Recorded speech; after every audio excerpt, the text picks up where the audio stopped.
Hello, my friend. My name is PEtrovick, and for the past 25 years, I've been teaching, coaching, and training people how to create a better quality of life, primarily through the network marketing profession. You know, I've been able to create a quality of life today that most people can only dream about. I got to tell you, it hasn't always been that easy for me. I've had lots of ups and downs, and what I've realized over the past couple of decades is that from time to time, we need to kind of look inside and try to figure out how we can shift and change the way we think. And sometimes we need to seek counsel from outside, people who have created the quality of life that we want, who are doing the skills and the strategies that we want to implement. I've created this series, I call this series Prosperity and the Mentors.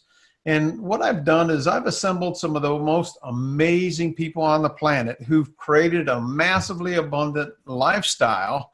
And I want to share with you their journey on how they got unstuck, how they created prosperity in abundance. I want to take you actually behind the curtain and have them share with you maybe some of their habits, some of their thought processes on how they went through this journey, because, you know, we all have different journeys, but the ultimate goal that we all want is to create a life of fulfillment, happiness, and prosperity.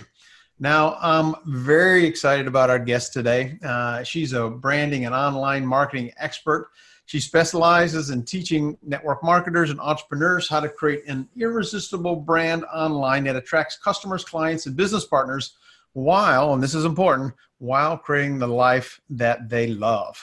Now, what you're going to discover once you learn about this lady is her personal brand is classy and fresh.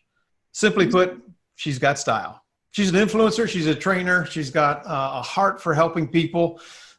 She's a change agent. She's a speaker. She loves cutting edge marketing strategies. She's the founder of Ultimate Branding. She's created some smash hit courses that you need to check out. One of them is called Ultimate Branding Blueprint. Another is Unlimited Fan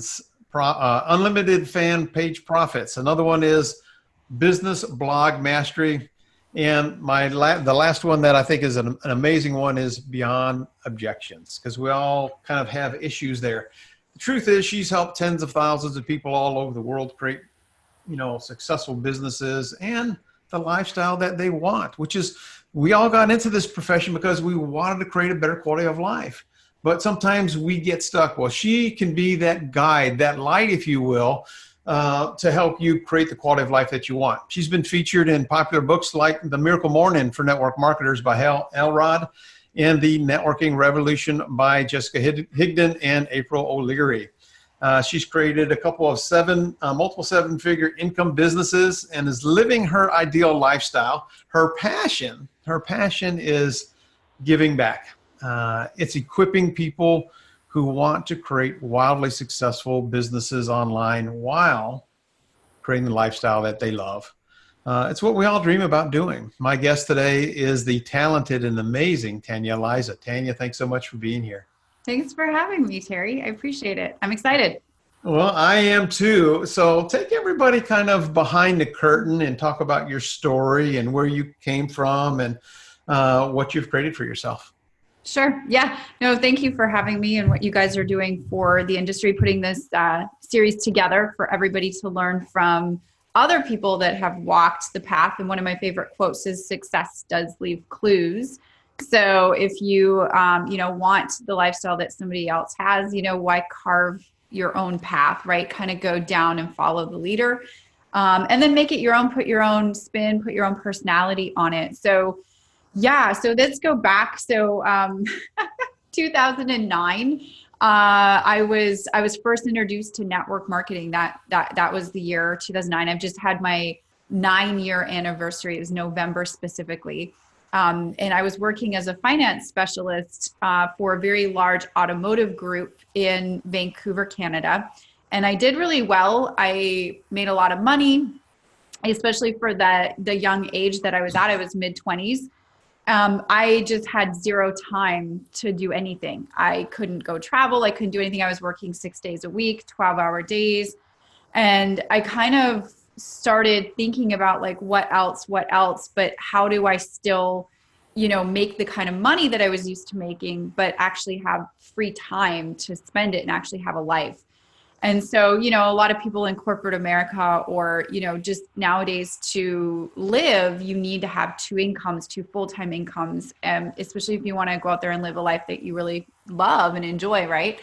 So I started thinking about this, and then I read a book called The 4-Hour Workweek by Tim Ferriss, and it completely changed my way of looking at how to earn income. And it really got my eyes open. I still really didn't understand. I read the book and he was talking about affiliate income and passive income. And these are things that you're not taught in school. So I had no idea what he was talking about. But I guess what the magic was it planted the seed in my brain to start thinking differently. And so immediately when I started thinking differently, it's funny how things pop up in your world at the most opportune, best times ever. And I think it was I want to say less than 30 days after I finished reading that book, I got a call from a girlfriend of mine. And she asked me to come over to her house. And that was the first night that I was ever exposed to network marketing. And to be honest, I was really one of those skeptical beings in the crowd, right? There was four of us, me and three of our other friends. And I was the one sitting on the couch with my arms crossed. And I was like, who are these people doing this presentation? Who are these weirdos? And I was like, oh, that is such a cheesy marketing video. And it was just because you just don't know what you don't know, right? But then when they got to that one section of the presentation where they started talking about the different income levels, and then they pointed out the income level that they were at, which was the average annualized income of that level in that company was $400,000 a year. And they had said that they had been doing this business called network marketing for 2.5 years. I was like, well, that's double than what I'm making right now. And I looked at them and I stopped them and I said, how many hours a week do you work? And it ended up being about 2 hours a day that they were kind of working. And I was like, and what do you do? And they're like, well, we do this presentation, we sample this product, and then, we do training and we work with our team. And I'm like, 2 hours a day. So I was one of those, I was like, okay, if you can show me, so here's where success leaves close. If you can show me exactly what you do and I can model that, because I know this presentation that you guys just did in this living room, I can do it 10 times better. That's what I'm thinking. I'm like, I am going to be a freaking millionaire, right? So I was like, full case, auto ship, full package. I was coachable. But it's because I guess I just saw something that I really wanted. And I was like, if you guys are, if you have that, I will do whatever you say to get that. I guess that's what I'm saying. So then I started, so that was before social media. So if you think about it, we've got social media now, but this was all before social media. So it was belly to belly. I was in coffee shops. I was home meeting after home meeting after home meeting, 6 nights a week, even when I didn't have the time, little pockets of time to try to build this thing. And I just did what they told me to do, even the things that I didn't want to do. It really stretched me because I had to get out of my comfort zone. I was really introverted. And so to go up and talk to a stranger, I almost would rather chew my arm off. Seriously, I was like, I gotta go. But when I had a decent warm market. I did make the list. I called everybody. I don't know what it was. People are like, well, what was your why? Because they're like, you need a why that makes you cry. And I don't have kids, kids are a big part of people's why. I just am very success and goal driven. So it's when I say I'm going to do something, I want to prove it to myself and I want to prove to other people that it can be done. So for some reason, I was able to get past a lot of my fears, but I struggled for a year and a half, a good year and a half. And I just wasn't enrolling the right people. People were quitting. I was recruiting, let's say if I was a 7 out of 10 on the socioeconomic ladder, I was talking to 3s and 2s because I was like, oh, they're going to be easy. And it was a lot of work to develop myself and my own mindset that network marketing could be a viable business, right? And it took about 3 years for me to really gain any big traction in network marketing. And I think a lot of it had to do with me just personally developing myself and my mindset and my work ethic. But then also like the introduction to social media for me was a huge blessing as well. Like once I learned how to, message people on Facebook and build my personal brand, so people came to me and asked me about my products or my business, I really started gaining a lot of traction using social media. Also because too, I was very busy. So I was very busy in a sense where I didn't have a lot of time to go out like hunting for prospects or doing home meetings anymore. And so social media really allowed me the leverage of, exposing my brand and my content to new people, where they would come to me and say, hey, what do you have to offer? And then I would have that conversation on social media or even on the phone back then before it was all social media. But anyways, so long story short, I think it was 2014, had my first multiple 6-figure year. And then from there, just doubled my income every year since then. And I think it really truly is I'm coachable. So I'll go to the events, I'll apply what I learn, and I'm very consistent, like mastering mundane activities, right? I don't put too much on my plate, like with social media. There's a lot of entrepreneurs out there that are trying to do everything, like Twitter and Facebook, and I was just like one thing. Like I focused on one thing. I got really good. I got rid of the shiny object syndrome, and I just was, I just put my head to the ground and made connections and talked to people and got excited about what I had to offer. So, now life is a lot different, right? Created a lot of training courses to show people what I do, because people were asking about like how I do what I do. But then I'm also in network marketing still. So I still build inside of network marketing. So I learn what my team is struggling with, and then I create the content to help other people to overcome. And then I'm learning from my audience every single day as well.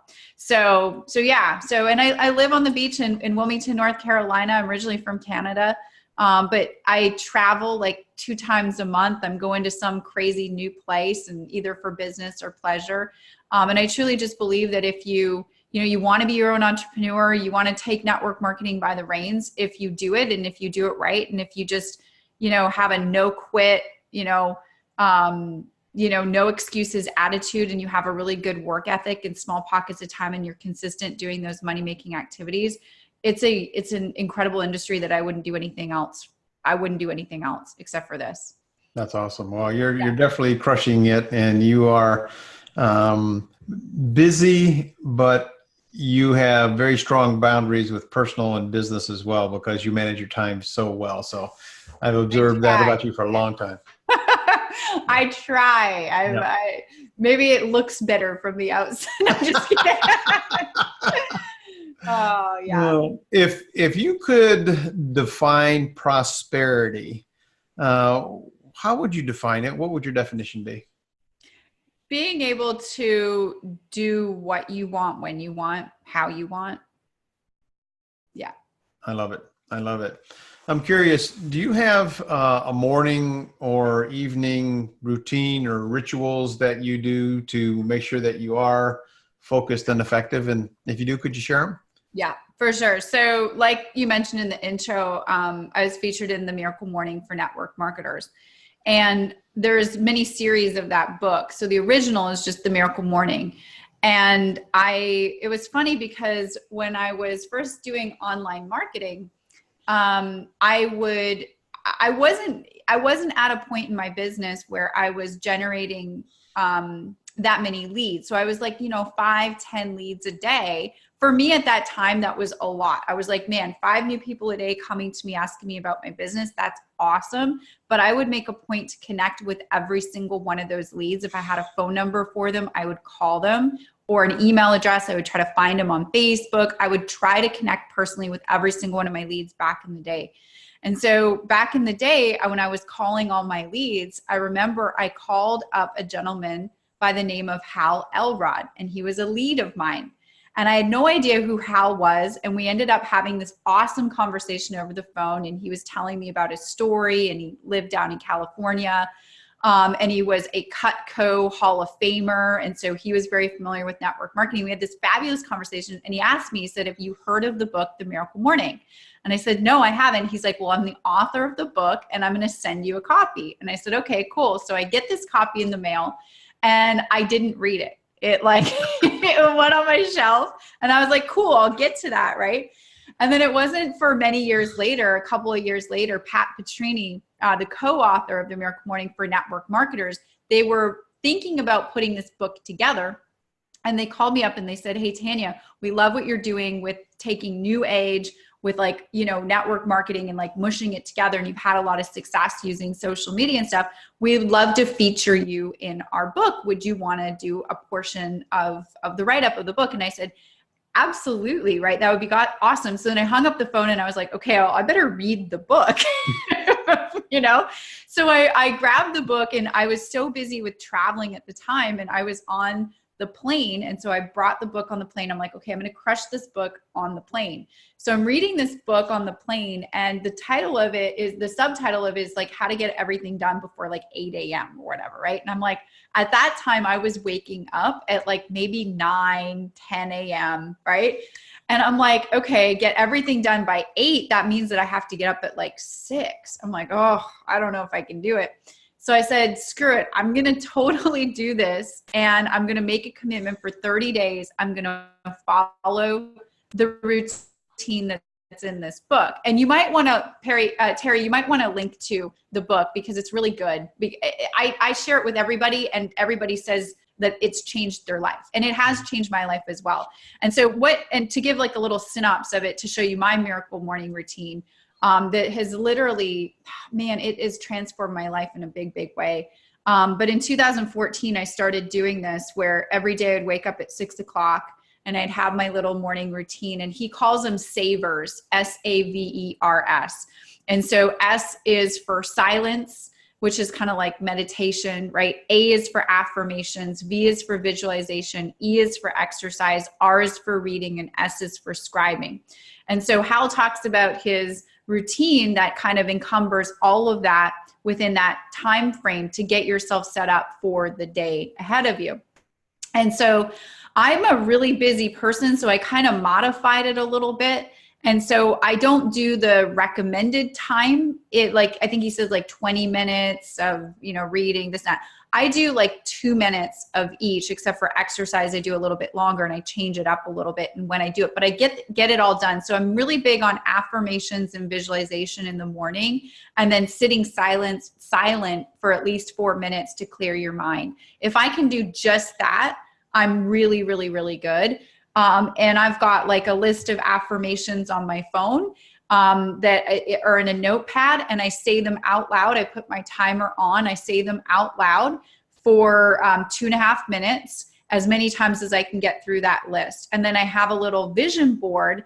I'm big on vision boards, but I don't have time to make a physical vision board. So what I do is I have pictures that I've saved in a photo album on my phone, and I scroll through those pictures for 2.5 minutes, and I put feeling and attached to these things that I want to attract and obtain in my life.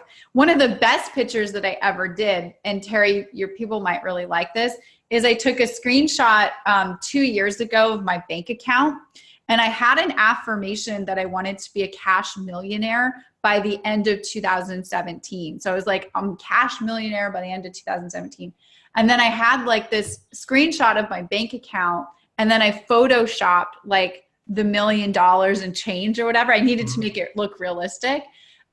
It happened, right? So you guys don't know how powerful this morning routine is. So I have a little bit of a morning routine, and that's it. It normally takes me about 20, 25 minutes, excluding exercise in that morning routine. But the biggest thing is starting your day with positive affirmations and what you want to attract, and saying them in a present state. So I'm so happy and grateful that I'm a cash millionaire by 2017 or, 2019, whatever it is. Mm-hmm.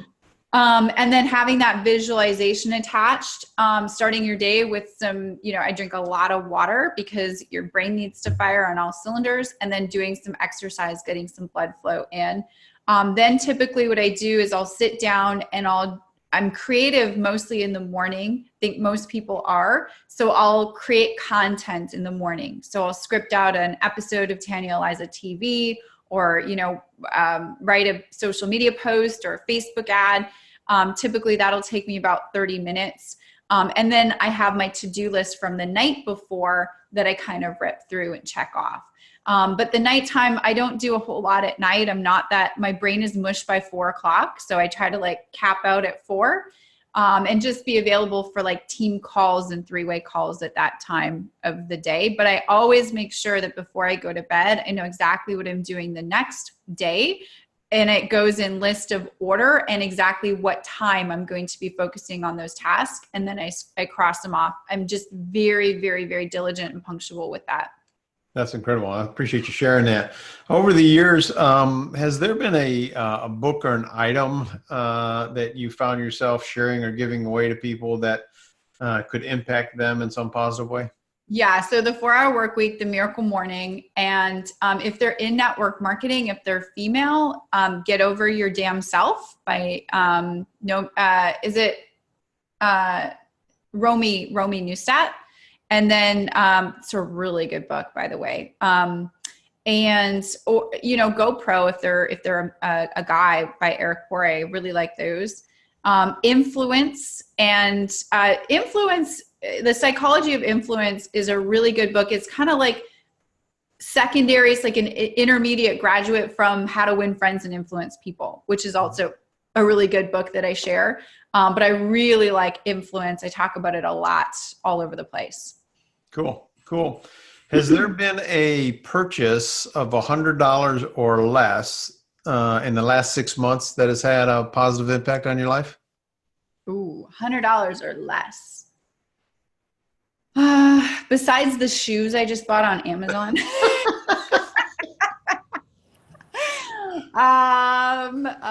Positive $100 or less. I spend more money than that on stuff, but I think the more money you spend on stuff, the more you value it and the more you put it to use. That's just my philosophy. But yeah, if somebody can't afford that and it's just they're getting started.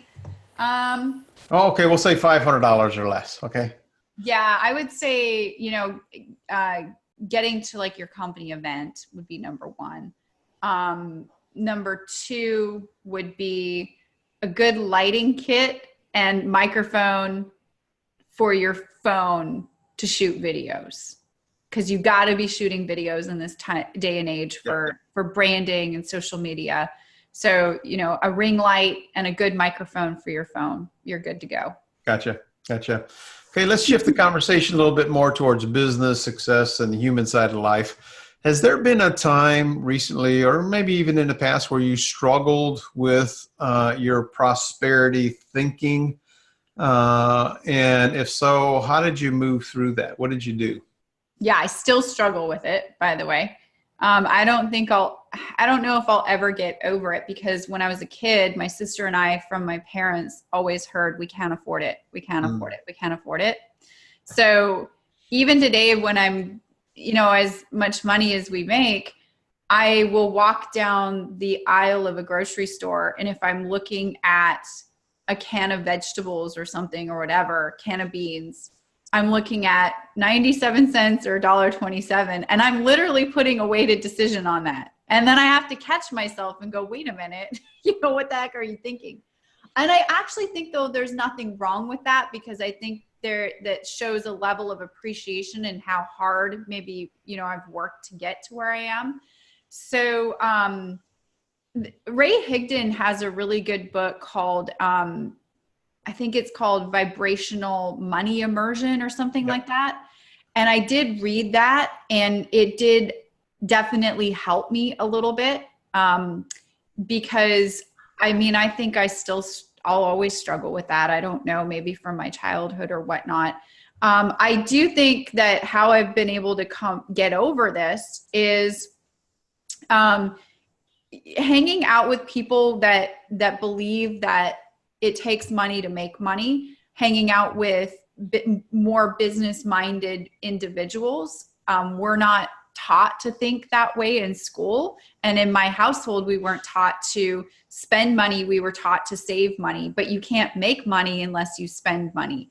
So I have been really seeing that. And then also just, especially if you do an investment into your business. So if you invest into your business, you have to understand, depending at the tax rate that you're being charged, like it's a tax deduction for your business. And so nowadays, I mean, my money's taxed at like 40% here in North Carolina. At the end of the day, I see about 60% of my money and I go, well, if this course cost me $297 right now, I'm actually only paying $150 for it. That's kind of how I look at things. And then I just, I buy it. I don't know. Appreciate you sharing that. Has there been a mistake or a failure in the past that set you up later for success? A mistake. I make a lot of mistakes, Terry. I don't know. It's like out of 10 things that you think is a good idea, 2 things will be your home runs. But you have to make those. You have to make all 10 of those decisions, and 8 of them might be a mistake. I think that one of the biggest mistakes that I have made is not, and everybody is going to be at a different point in their business watching this, but I think my mistake was not outsourcing or hiring help fast enough and thinking that I have to do it all myself, because that caused a lot of slowness and bottlenecks in my business. So even if you're just in network marketing, having somebody on your team, even you don't even have to pay them, but to help you manage those Facebook groups so that more people can focus on the money-making activities, or, hire somebody to do team recognition for you. Because as your team really grows, you're like, oh my gosh, I got to recognize and send gifts to all these people, hitting new ranks. But I've got to do my money-making activities over here to keep recruiting and keep prospecting. So there's little things that you can do. And so one of the things that I did that I think is really helpful, and I learned this from Tony Robbins, is if you grab a piece of paper and you draw a line down the middle of it, okay? And then on one side, you write down all of the things that you love doing that that you need to do in your business, and then all the things that you don't love doing that that you need to do in your business, and then figure out the things that you don't love. What can you outsource? Like, can you get somebody to help you with those things, and then find somebody that's willing to maybe exchange time or money to help you do those things? Because if I would have been able to hire faster or get more help faster, I would have, who knows? I would have caused a lot less stress, maybe definitely more money in the business faster. Mm-hmm. You talked a little bit earlier about the role of meditation and visualization as you built your businesses. Is there one, maybe, or 2 takeaways when somebody's just starting down that road that you could suggest that might help them the most?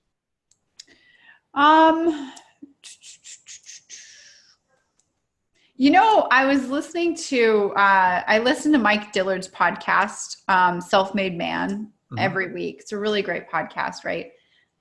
It was funny. He just did a podcast interview with the creators and makers of this Muse. Have you heard of it, Terry? Oh, yeah. Yep. Muse, yep. Right? Yep. So that might be, I haven't tried it yet, but I was like, man, like that sounds like a really cool little thing. So it's like you put it on your head, and it like walks you through and trains you to help you learn how to meditate if you're one of those people who just can't get in the zone of meditation. For me, I have no problem like meditating for the 4 or so minutes that I meditate every morning. I don't know if I'm doing it right. I think I am. Maybe I should get the Muse thing. But that was a really cool podcast, and you guys can Google like Muse and Mike Dillard Muse, and maybe his podcast will come up, and I would check it out. It was a good one. Yeah, it's a great tool. I have several friends actually have them and use them. I might get one just to make sure if I'm doing it right. Yeah. Yeah. You either hear the birds if you're doing it right, or the water going if your head's all over the place. Yeah. Yeah. And they've gamified meditation, which is really cool. It's a cool thing. I would check it out. Yeah, cool. Let's say somebody is stuck financially. Perhaps they think they're too old. They can't change their future. They've tried network marketing before. It didn't work for them, or they had, minimal success. What tips would you give that person to, get to that next level? I mean, whether you think you can or you think you can't, you're right. Right. I mean, I had an 82-year-old, total lady boss, Penny, her name was, come to one of my masterminds, and she was by far like the oldest in the room. I almost didn't accept her into the mastermind when I did like the interview with her. Cause I was like, she's going to really struggle with technology. Like this was and she came to my mastermind and she knew technology better than some of the 40-year-olds that were in the group. Right. And then we were talking and, I learned so much from her. She has her Facebook page. She has her sales funnel. It's really just a matter of your own mindset and you deciding if you really want to learn or if you really want to do something, because age is just a number. There's nothing different between me learning how to operate my email or my laptop and reading the instructions on how to do that than somebody who is 70, 80, 90, heck, 102 years old. So it's whether it's asking yourself like how badly you want it. And then also saying, am I going to use my excuses as the reason to, or the reasons not to? Really? I mean, I'm kind of like when some people come to my live event, they call me a hard ass because I really am. Because I just have that no excuses mentality. Like I just believe, I learned I didn't grow up with computers or laptops or business knowledge or anything. And the first time I had a computer was, I think it was 2008. I got my first computer, right? And I had the computer at work, but it was a work computer. It wasn't to do anything other than just work. And then I got my first laptop in like 2008. And I was like, okay, I need to figure out how to get my own email. I need to figure this thing out. I need to figure out how to put a sales funnel together. Aweber, email autoresponder. I was like, what is all of this? I had no idea. I was like, when somebody puts their name and email into like somewhere on the internet, where do they go? I had those moments and they were like, I was like those pictures you see with like the people wanting to like, pull their hair out. It took me a long while to figure things out. I was not a quick learner when it came to internet marketing. I also don't think I was a quick learner when it came to network marketing. But I said to myself, well, if these guys over here making $500,000 a year and it took them, 3 years to do that, heck, if it takes me 8 years to do that, I'll still be happy. So let's just figure this thing out. And then let's be prepared that there's going to be moments where you're going to want to quit and throw in the towel. And that's just part of it. There's going to be moments where the internet crashes, your computer crashes, you get a virus. That's just part of it, right? So we have websites sometimes that'll go down, or we have, the wrong email that will get sent out. And I could choose to get all frustrated and angry and quit about it. Or I could just choose to go, it's part of the profession and what we do. Let's just move on and keep going forward. So you do a lot with social media. I hear it, and I'm sure you do as well, that it overwhelms people. There's so many different shiny objects. How do you coach people to overcome that? Yeah, so there's different platforms, right, that you can find people. There's prospects all over the place. Depending on the network marketing company you're in and the industry that it happens to be in, figure out, number one, where your people are hanging out most. Like, who's your target audience? understand who your target audience is, who's best suited for your product, service, or business, and then go and figure out what platform they're hanging out most on. And then ask yourself, do you love being on that platform? And then that's the platform that you should master. You shouldn't go to the next platform because you spent 1 month on one platform and it's not working yet for you. No, you should stay there, and you have to keep mastering that. And then from there, once you've mastered one thing, at that point and that point only would you ever like diversify and go, okay, well, I've really gotten the hang of Facebook and we really got this working. Now I might want to look at, having some things on Instagram or whatever. But I would really just focus on one platform, one social media area where you're going to do all your prospecting and all your content. And that's where I would focus for the next 12, 24, 36 months. And don't look right or don't look left. I did that with Facebook, and that's how I got really good with Facebook. And then now you see we do some YouTube, and now we see we do some blogging. But it didn't start where we did everything at one time. We just one thing at a time. Mm-hmm.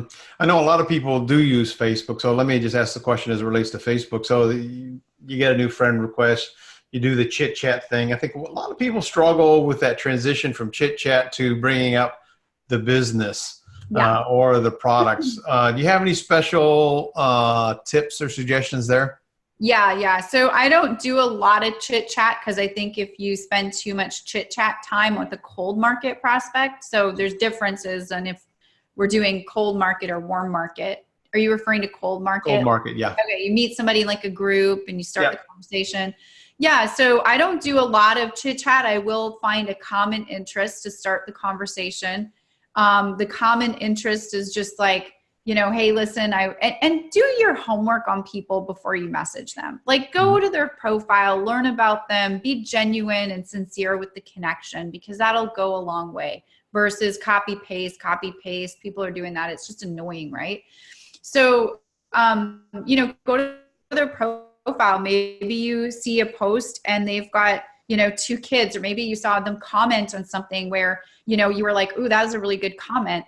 So start the conversation with them in message number 1 by complimenting them, and just start the conversation. Ask a question. Hey, I saw you comment on this post about, about this. I thought that was a really cool comment. I came over to your Facebook profile. I noticed that you have 2 kids. I do too. How old are your kids? Mine are 7 and 9. Like whatever, right? Just start the conversation. And that's the goal of the first message only.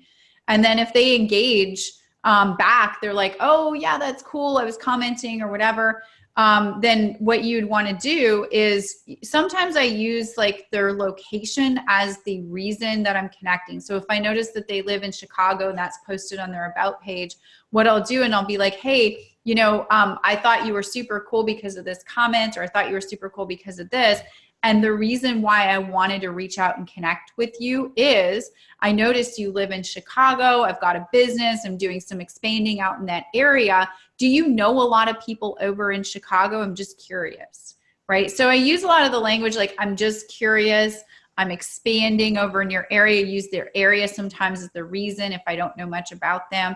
And then I'll go right into that transition, like the reason why I'm connecting is because if you spend too much time building rapport, it then becomes disingenuous when you try to transition over into business. And they're like, oh, they were asking me all these personal questions just because they wanted to like talk about business and try to sell me something. Right. So that would be my biggest tip on that. Awesome. That's great. Yeah. That's great. Let's say somebody is stuck in their career. And they've got to the point where they have settled because they're content. They know they should be striving more, achieving more, doing more, providing more, but they just are like in that stuck spot. What steps can you recommend that they get out of that?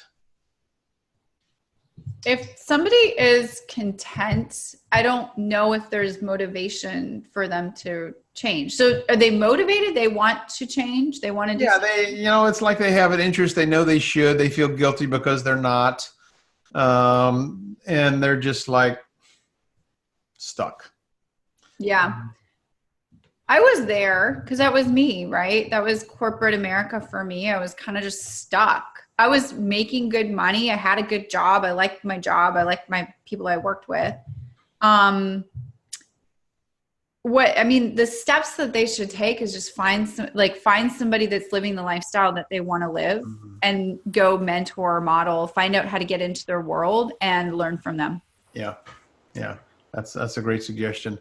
Okay. Let's say somebody, does the, meditation, the visualization, they buy the books, they go to the seminars, they buy your courses, they get motivated for a little while, halfway through the course, and then they go back to their old routine. What would you say to that person? Why did you start in the first place?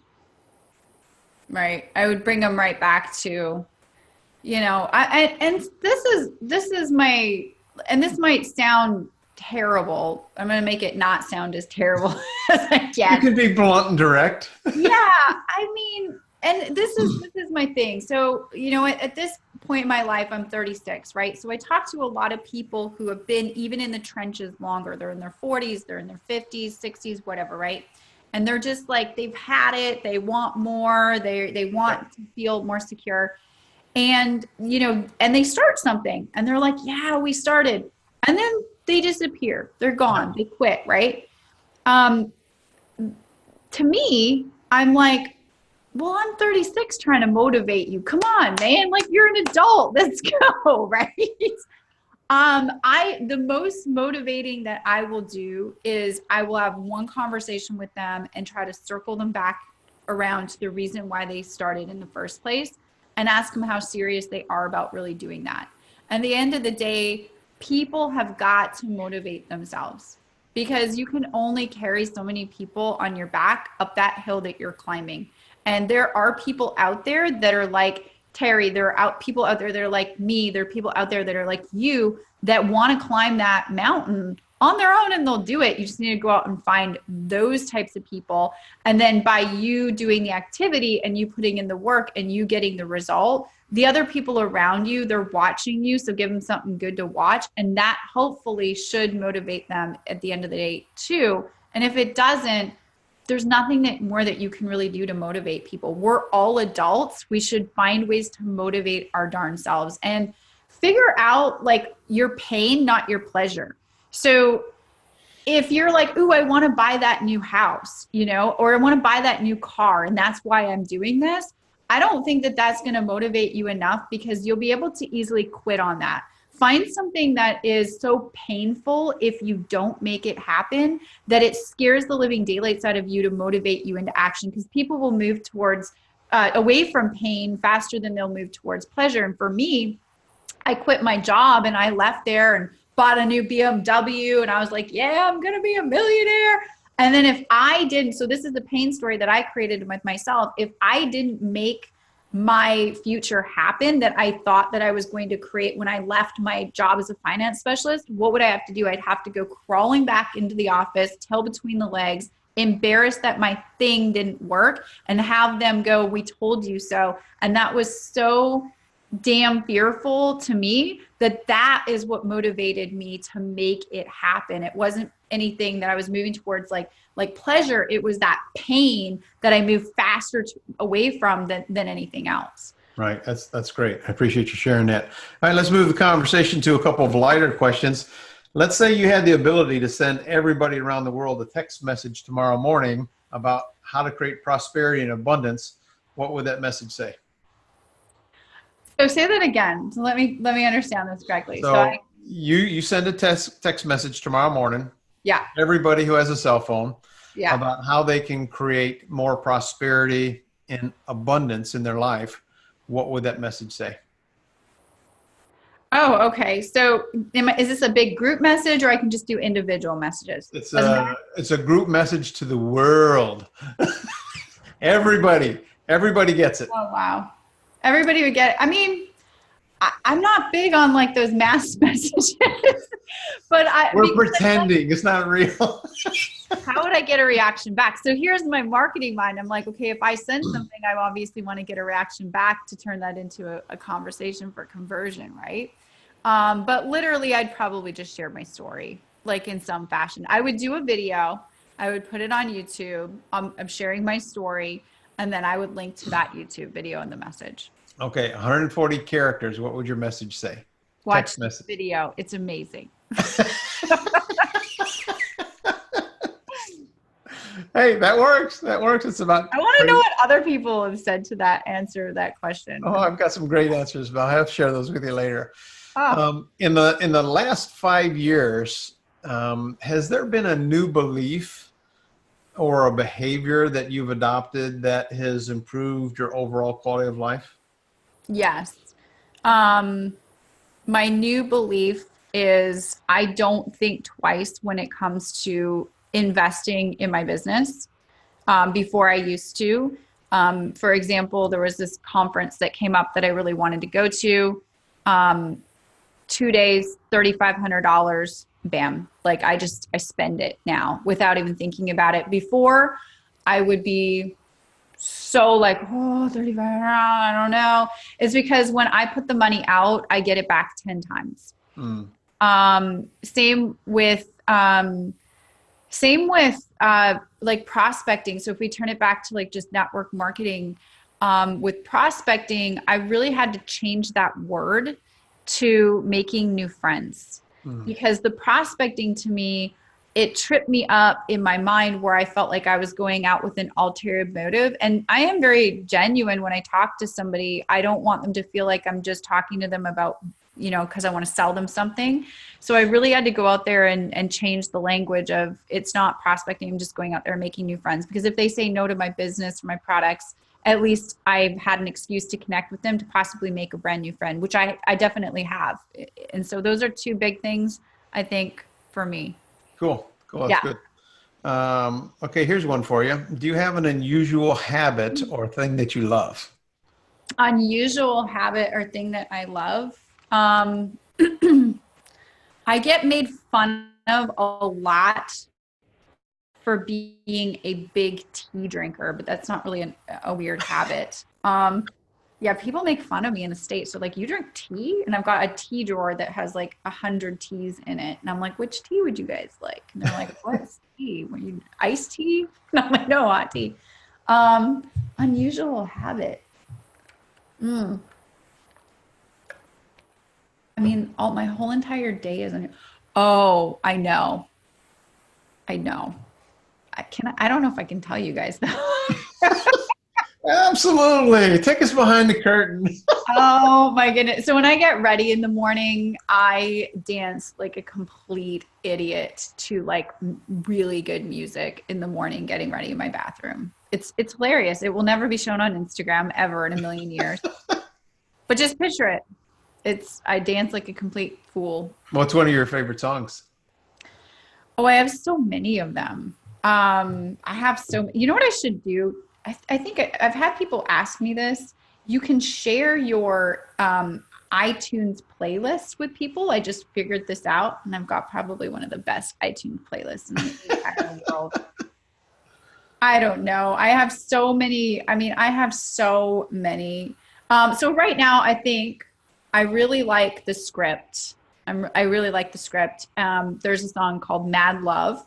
And then there's also a group called Loud Luxury. And there's a song called Body. Okay, so those will get you moving in the morning. I love it. I love it. Over the years, has there been a mantra or a saying that you say to yourself often to stay in your lane and stay focused? Yes, I say it's part of the journey. I say that all the time. Whether it's a win or whether it's a struggle or an obstacle, I say it's part of the journey. It's part of I'm building my story. It's part of my story. It's part of the journey. I also do with the Tanya Aliza team that work with me. I've got 5 full-time girls now. Obviously, I need them because the brand's gotten so big over the years. But I don't do everything myself, so I've definitely got to put a lot of love and gratitude onto my team that definitely has helped me get to where I am today. But every Tuesday we have a team staff meeting. And the first thing that we do to start the meeting off is we share what I like to call champagne moments.